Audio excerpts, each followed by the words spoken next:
이 시간은 성령의 일과 열처녀의 비유의 관계에 대해서 알아보겠습니다.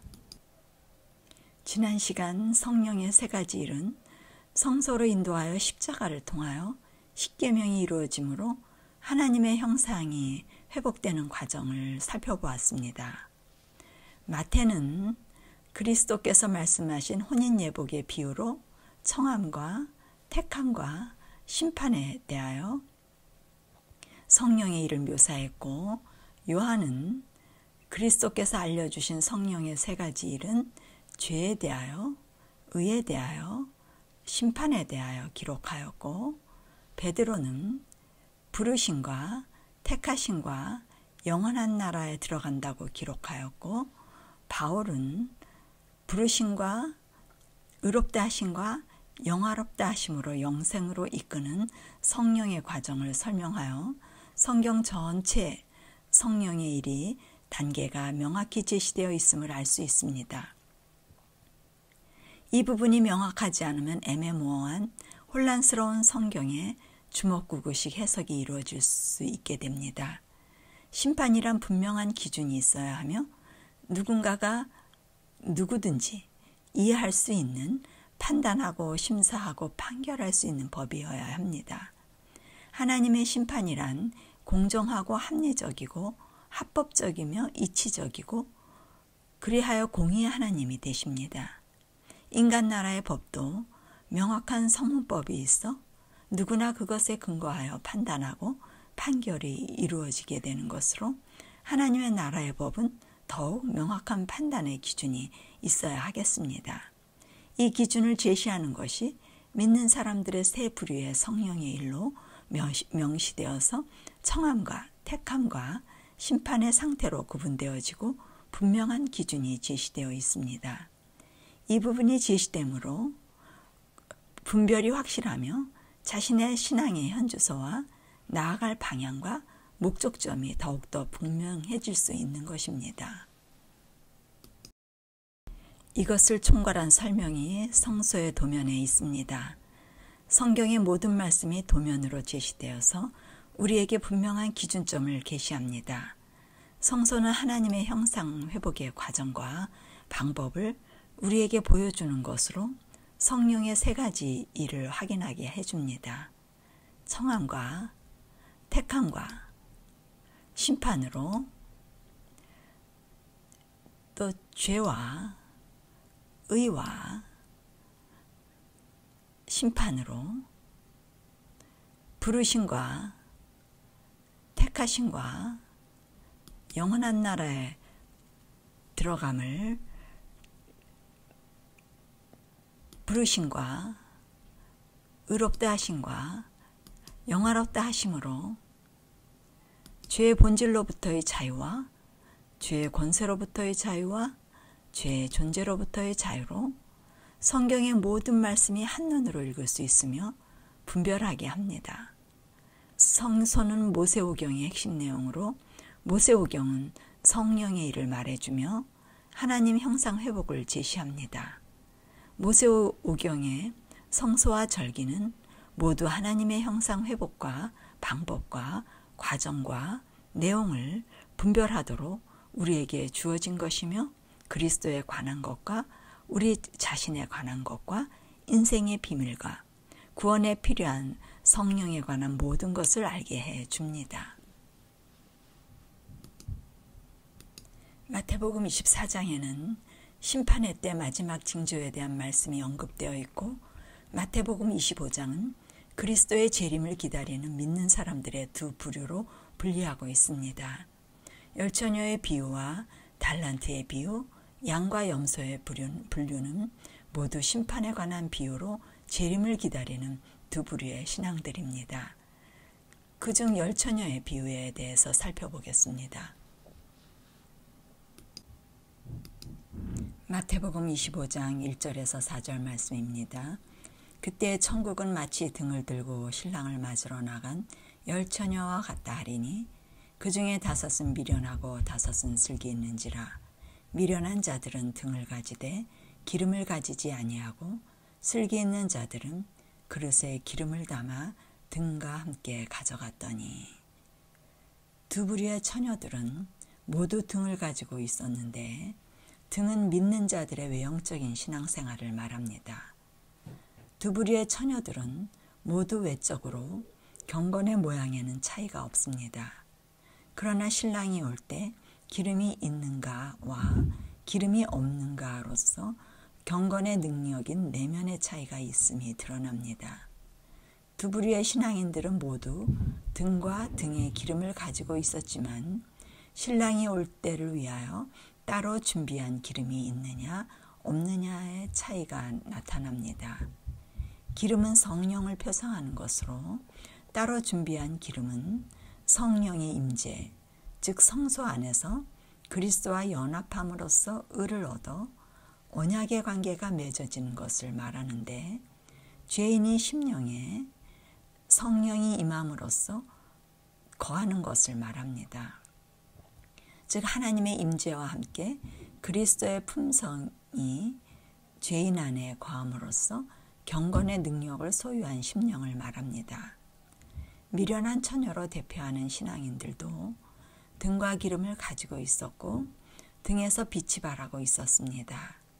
이들은 성령의 임재는 경험하지 못하나 성령의 감동과 감화의 생활만 경험한 사람들입니다. 믿음의 생활을 하면서 성령의 역사와 성령의 감동과 지혜가 따르므로 일상의 일들에서 어느 정도 하늘의 지혜를 받는 경험을 가지고 있음을 알 수 있습니다. 간절한 기도의 응답을 받는다든지 말씀을 볼 때 혹은 들을 때 깨달음이 와서 현실에 처한 상황들을 지혜로 대처한다든지 감정의 속상함과 불평과 불만과 고통과 미움 등의 여러 가지 일들에 평화가 없다가도 기도와 말씀으로 성령의 감화를 받아 평화를 얻는다든지 영혼들에게 지혜의 말씀으로 감동을 주는 여러 가지 성령의 체험들을 하였고 또한 진리를 존중히 여기고 말씀을 듣고 연구도 하고 성령의 인도하심으로 등의 기름에 보유량이 있었습니다. 이 일은 그리스도께서 하늘에서 중보하시기 때문에 성령의 감동과 감화와 인도가 꾸준히 그들에게 역사할 수 있었던 것입니다. 그러나 자신의 마음을 가지고 있기 때문에 성령의 감화를 받다가 때가 되면 자신의 품성들이 드러나 성령이 지속적이지 못함을 말합니다. 외적으로는 슬기로운 처녀와 다를 바 없이 똑같은 등과 기름에 불이 타 나름대로 빛을 받고 빛의 역할을 할 수 있었던 것입니다. 등에 있는 기름이 아닌 따로 준비된 기름이 없는 것입니다. 이 기름은 항상 예비되는 결코 떨어지지 않는 하늘의 기름으로서 내부에 항상 존재하는 지속적으로 채워지는 기름입니다. 그것의 의미는 성령의 감동과 감화의 차원이 아닌 성령의 임재로서 마음의 성령이 항상 거하는 성소 안에 거하는 사람이 되어야 끊어지지 않는 기름을 소유하는 것입니다. 두 부류의 차이는 일시적인 것과 지속적인 품성의 차이를 말해줍니다. 성소 안에 거하여야 지속적인 그리스도의 품성이 지배할 수 있고 성소 밖에 있으면 마음의 우상이 100% 제거되지 않아서 이기심과 자아사랑 등으로 정결케 되지 못하고 십자가의 죄사함의 경험이 없어 그리스도와 연합으로 의를 받지 못한 상태입니다. 반석이신 그리스도 위에 떨어져 자아가 깨어지지는 않았으며 자신의 전 존재가 드려지지 않으므로 언약관계 안에 들어가지 못하고 하나님의 법이 심령에 새겨지는 창조의 경험을 하지 못하여 그리스도의 품성이 자신의 것이 되지 못한 상태입니다. 이러한 자신의 상태를 알지 못하고 믿음 좋은 신앙인으로 스스로 착각한 것입니다. 선한 의도와 선한 생각과 선한 일들은 했으나 창조의 경험이 없어 그리스도의 품성을 닮아가려고 노력한 그리스도인들의 대표를 말하고, 약간의 기름을 소유한 상태이며 외적으로 경건의 모양을 갖추어져 있는 것이 미련한 처녀입니다. 기름은 등불을 밝히는 심령의 근원적인 내부의 힘으로 성령의 임재로 하나님께서는 이 기름을 소유하는 방법을 성소의 도면을 통하여 알려주셨습니다. 성소의 번제단에서 하늘에 부린 성령의 침례를 받아야 기름을 소유할 수 있고 성소 안에 들어가서 하나님과 동거할 수 있는 구원의 도를 이미 구약을 통하여 우리에게 제시해 주셨습니다. 슬기로운 처녀와 미련한 처녀는 믿는 자들이 이 안내도를 따르지 않을 때 기만을 당할 것을 경고해 주는 비유입니다. 신랑이 더디옴으로 다 졸며 잘세 밤중에 소리가 나되 보라 신랑이로다 맞으러 나오라 하매. 그리스도의 재림이 지연되는 상태로 슬기로운 처녀나 미련한 처녀가 다 졸며 자는 기대의 시간보다 많이 늦어서 예상치 못할 때에 그리스도께서 재림하실 것을 말합니다. 이에 그 처녀들이 다 일어나 등을 준비할세. 처녀들이 다 같이 일어나는데 그들이 그리스도의 재림의 소식을 들을 때는 모두 그리스도의 재림 준비가 이루어진 사람들이라고 스스로 생각하고 있는 것입니다. 그들이 등을 준비하려 할 때는 서로 간의 차이점을 발견하지 못했습니다. 미련한 자들이 슬기 있는 자들에게 이르되 우리 등불이 꺼져가니 너희 기름을 좀 나눠달라 하거늘. 미련한 처녀들이 불이 약해져 가는 것을 발견하게 되고 준비가 되지 못한 것을 깨닫게 되어 당황하며 다급한 마음으로 등을 준비하려 하는 때입니다. 그리스도께서 이 땅에 재림하시기 전에는 하늘에서 이들을 위해 성령의 역사로 일하셔서 성령의 감동으로 빛을 받고 기름을 조금 소유할 수도 있었고 경험을 할 수 있었던 것입니다. 이 땅의 지성소는 심판의 장소인 것 같이 하늘의 지성소도 심판하는 곳입니다. 지성소에는 법계 안에 법이 있어 심판의 기준은 법이라는 것을 알려주고 심판은 지성소에서 이루어지는데 지성소에서 심판이 끝날 때까지 그리스도께서 중보하시는 것을 은혜의 시기라고 합니다. 이 은혜의 시기가 끝나면 중보를 마치시고 이 땅으로 오시게 됩니다. 그러면 더 이상 중보가 없게 되고 성령의 역사도 단절하게 됩니다. 그러면 성령께서 역사하실 수 없어서 더 이상 빛을 받을 수 없는 상태가 되므로 자신에게 비추어진 성령의 기름이 점점 어두운 상태가 되어 결국 자신의 어두운 품성이 드러나게 되는 것입니다. 성령의 감화가 있을 때는 그들도 참 신앙인처럼 보였으나 성령의 역사가 거두어지게 되면 그들이 그리스도와 관계없는 자아의 품성을 가지고 있음이 드러나게 됩니다. 슬기로운 처녀들은 그리스도의 품성을 소유하고 있으므로 성령의 역사가 거두어질지라도 그들 안에 성령의 기름이 거함으로 항상 밝게 빛을 비추어 그들의 마음은 그리스도의 마음으로 언제든지 변함이 없게 될 것입니다. 미련한 처녀들은 성령의 감동과 성령의 임재의 차이를 모르고 성령의 일을 잘 몰랐던 것입니다. 이끄심과 택하심과 성소 안에 거하여 동거함과 항상 빛이 거함에 대해 무지했던 것입니다.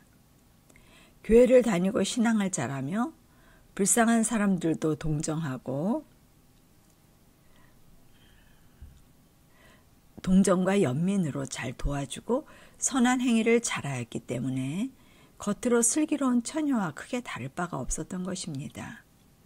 더 이상 성령의 감동과 역사가 없을 때 자신의 상태가 점점 드러나게 되는데 그리스도의 마음이 아닌 자신의 이기적이고 메마른 어두운 상태를 알게 되는 것입니다.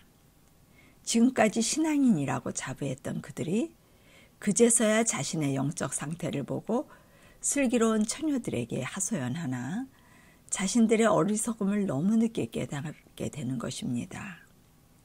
하늘 성소와 하늘 지성소에 대하여는 다음 시간에 살펴보기로 하고, 그리스도께서 역사의 마지막 때는 하늘 지성소의 봉사가 끝나고 그러면 심판을 마치시고 재림하게 됩니다. 재림하실 때에는 이미 알곡과 가라지의 분리가 결정되어짐을 알 수 있습니다. 재림은 하늘에서 이미 결정된 심판을 집행하러 오시는 것입니다. 그리스도께서 오셔서 그제서 결정하는 것이 아니라 오시기 전에 이미 구원은 결정이 난 것입니다. 이미 미련한 처녀와 슬기로운 처녀들의 운명은 재림 전에 결정이 되었습니다. 재림은 상을 주기 위해 오시는 것입니다. 구원받은 자들이 상을 받을 때 미련한 자들에게는 상을 받지 못하는 것이 심판이 되는 것입니다. 계시록 22장 11절에서 12절, 불의를 하는 자는 그대로 불의하고 더러운 자는 그대로 더럽고 의로운 자는 그대로 의를 행하고 거룩한 자는 그대로 거룩되게 하라. 보라, 내가 속히 오리니 내가 줄 상이 내게 있어 각 사람에게 그 일한 대로 갚아주리라. 이 장면은 그리스도께서 재림 직전에 하시는 말씀으로 재림 때에 오셔서 상을 줄 것에 대한 말씀인데, 재림 전에 불의한 자와 의로운 자가 이미 나눠진 것을 알 수 있습니다. 그러므로 재림 전에 심판이 있게 됨을 암시해 주는 말씀입니다. 마태복음 25장 9절, 슬기 있는 자들이 대답하여 가로되 우리와 너희의 쓰기에 다 부족할까 하노니 차라리 파는 자들에게 가서 너희 쓸 것을 사라 하니, 슬기 있는 자들은 성령의 침례로 그리스도의 의를 받아 성화의 삶을 사는 사람들로서 의를 받았다는 것은 신성과 인성의 연합으로 십자가의 죄사함의 경험을 통하여 신의 품성, 곧 그리스도의 품성을 받아 언약이 맺어진 것을 의미합니다. 성령의 임재로 그들의 심령에 빛이 항상 거함으로 성소 안에서 말씀의 떡상과 성령의 촛대와 분향단의 기도로 요동치 않고 지속적이고 영속적인 생명의 충만함을 소유하여 거룩한 성화의 삶을 사는 사람들입니다. 그들은 하나님의 법이 마음에 있어 항상 기뻐하며 모든 죄인들을 위해 제사장의 일을 감당하며 모든 사람, 원수도 사랑하고 관용하며 근심 걱정 없는 그리스도의 평강이 마음과 생각을 지배하는 사람들입니다. 그러나 그들은 미련한 자들이 자신들의 등불이 꺼져가니 너희 기름을 좀 날려달라고 절박한 호소를 할 때 우리와 너희 쓰기에 다 부족할까 하노니 차라리 파는 자들에게 가서 너희 쓸 것을 사라고 단호히 대답합니다. 그들은 구원의 도를 알고 있으므로 자신의 모든 소유를 버리고 우상과 자아사랑을 버리고 그리스도를 사랑함으로 의를 얻어 십자가의 죄사함의 은혜로서 언약관계 속에서만 성령이 임하심을 알고 자신들도 은혜로 구원을 얻었다는 것을 아는 사람들이기 때문에 파는 자들에게 가서 사라고 하는 것입니다. 성령의 기름은 자신들이 결코 나누어 줄 수 있는 것이 아님을 알고 있는 사람들입니다. 저희가 사러 간 동안 신랑이 오므로 예비하였던 자들은 함께 혼인잔치에 들어가고 문은 닫힌지라. 그들은 다급해진 마음으로 기름을 사러 갔으나 너무 늦은 상태입니다. 이미 혼인잔치의 문이 닫혀진 상태로 은혜의 시기가 끝난 심판의 엄격성을 강조하는 말씀입니다.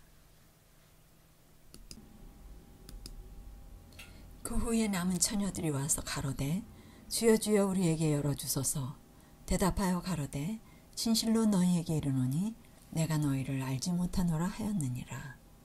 미련한 처녀들이 그리스도를 부르며 문을 열어달라고 하소연합니다.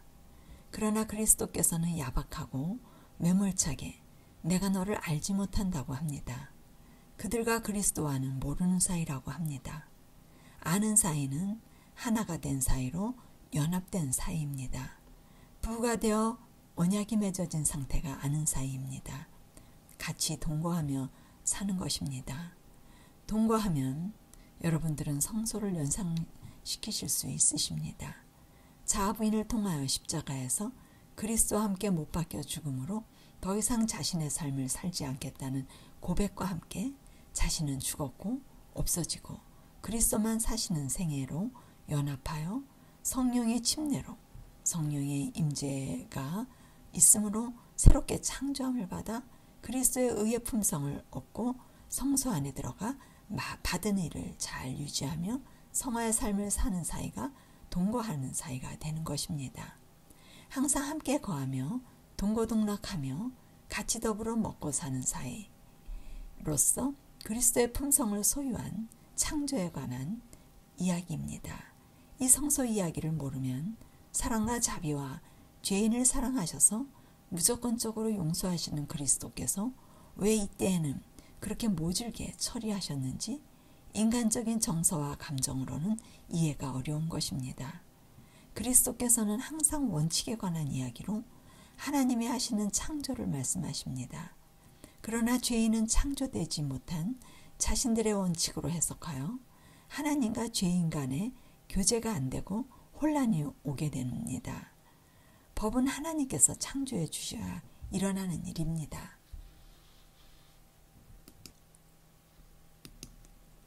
마태복음 7장 22절에서 23절 그날에 많은 사람이 나더러 이르되 주여 주여 우리가 주의 이름으로 선지자 노릇하며 주의 이름으로 귀신을 쫓아내며 주의 이름으로 많은 권능을 행치 아니하였나이까 하리니 그때 내가 저희에게 말하되 내가 너희를 도무지 알지 못하니 불법을 행하는 자들아 내게서 떠나가라 하리라.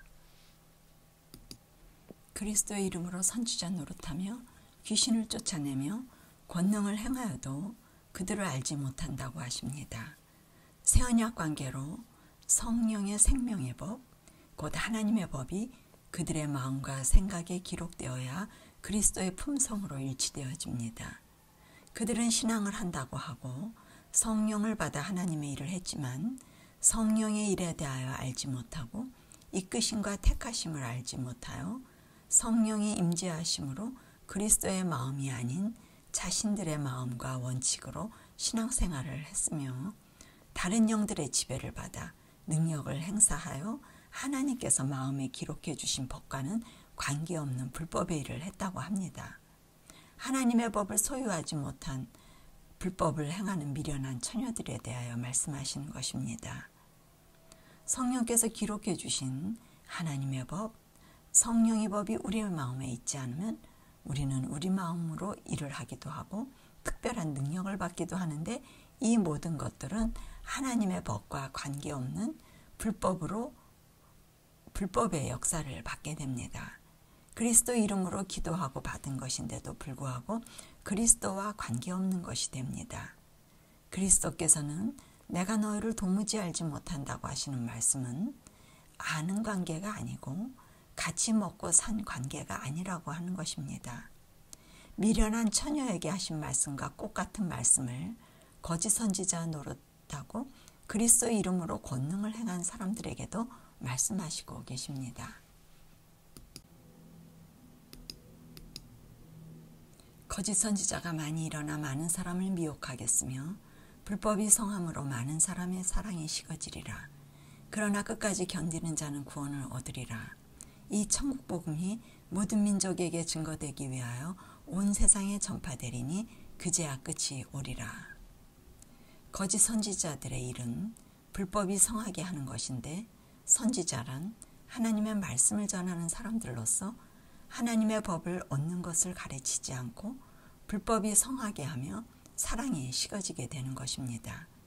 법은 우리가 스스로 지키는 것이 아니라 하나님의 창조의 능력으로 법을 우리가 받아야 사랑이 이루어지고 법이 우리 마음에 있어야 법이 지켜지는 것입니다. 하나님의 법이 우리 마음에 있으면 마음의 천국이 이루어지는 것이며 천국 복음을 전하게 되고 십자가의 기별로 하나님의 품성이 우리 안에 이루어질 수 있다는 것이 천국 복음이고 온 세상에 전파되면 그제서야 끝이 오게 된다고 합니다. 이것이 성소에 관한 기별이 되고 저와 여러분들이 전해야 할 내용입니다. 성령께서 하시는 세 단계의 일을 자신이 먼저 경험하고 소개하는 것이 천국 복음을 전파하는 것으로 세상 끝에 전할 기별입니다.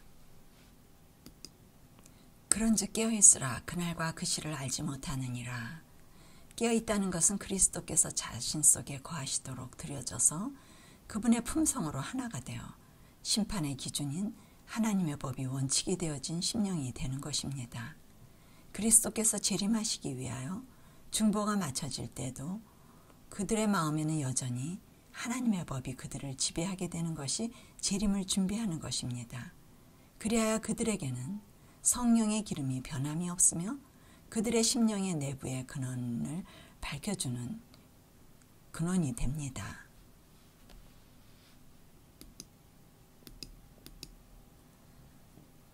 요한일서 3장 4절 죄를 짓는 자마다 불법을 행하나니 죄는 불법이라. 그가 우리 죄를 없이 하려고 나타내신 바 된 것을 너희가 아나니 그에게는 죄가 없느니라. 그 안에 거하는 자마다 범죄하지 아니하나니 범죄하는 자마다 그를 보지도 못하였고 그를 알지도 못하였느니라. 죄를 짓는 것이 불법을 행하는 것인데 그리스도를 믿고 그 안에 거하는 자들은 불법을 행하지 않는 것이라고 합니다. 그리스도 안에 거한다는 것은 성소 안에 거하는 것으로 그들은 범죄하지 않는 자들이라고 합니다. 이 시간 성령의 세 가지 일을 통하여 열처녀가 그리스도를 아는 신앙인과 그리스도를 아는 것 같아도 모르는 신앙인의 차이를 살펴보면서 믿음의 두 부류의 신앙인의 모습 속에서 우리의 신앙을 확인하는 저와 여러분들이 되셔서 불법에서 벗어나 의를 얻고 그리스도의 재림의 때에 슬기로운 처녀들 가운데 신랑을 영접하기에 부족함 없는 재림을 잘 준비하는 처녀들이 되시기를 바라며 말씀을 마치겠습니다.